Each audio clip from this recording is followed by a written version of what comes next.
और ये जो नरेंद्र उपेंद्र की जोड़ी है ना, सुपर डुपर हिट है। हमारा नाम साक्षी मिश्रा कुशवाहा है। हम उपेंद्र कुशवाहा जी की बहू हैं।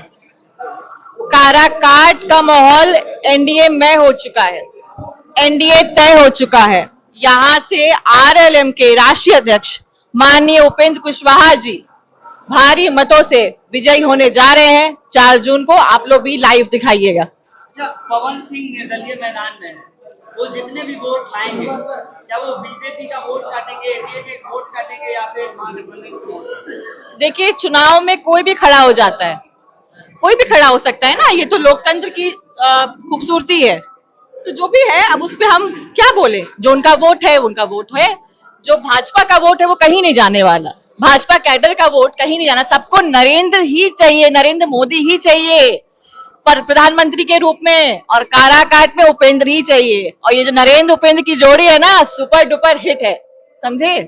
उसमें कोई शक नहीं है और कोई उसमें मतलब घबराने की या कुछ भी फालतू सोचने की बात नहीं है ना। आपको ये सब प्रश्न करना ही चाहिए। हम सब लोग तो उन्हीं के हैं बस।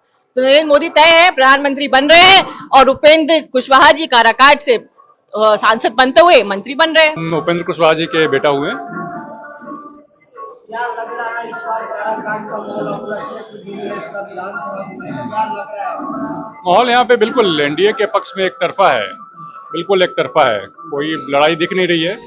अगर कुछ लोगों के दिमाग में कुछ कंफ्यूजन पैदा करना चाह रहे हैं तो सक्सेसफुल होने वाले नहीं है, सफल नहीं होंगे।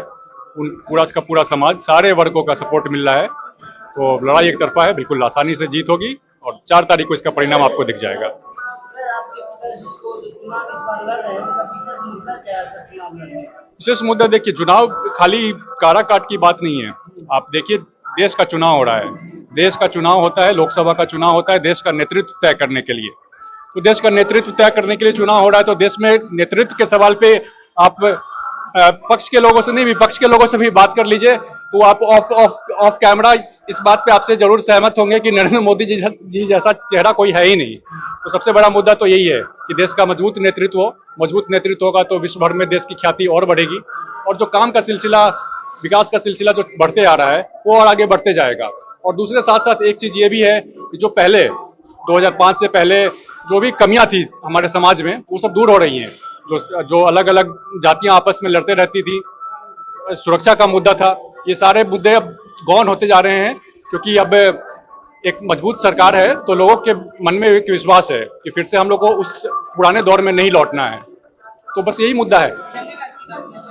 हाँ बिल्कुल, जंगल राज बोल सकते हैं आप, इसमें बोलने में कोई गुरेज नहीं है। सर, विपक्ष कह रहा है कि अगर आप लोग जीतते हैं, केंद्र में फिर से एनडीए की सरकार बनती है तो आरक्षण होगा, ये सब खत्म हो जाएगा। नहीं, आरक्षण खत्म कैसे हो जाएगा? कोई पहली बार थोड़ी जीत रहे हैं मोदी जी तीसरी बार प्रधानमंत्री बनने जा रहे हैं। अगर अभी तक ऐसा कुछ होता तो ये आरक्षण को खत्म करने के लिए किया जा चुका होता, लेकिन ऐसा खत्म करने का ये बिल्कुल, वो खाली उनका काम है, विपक्ष का काम है कि जनता को डराना।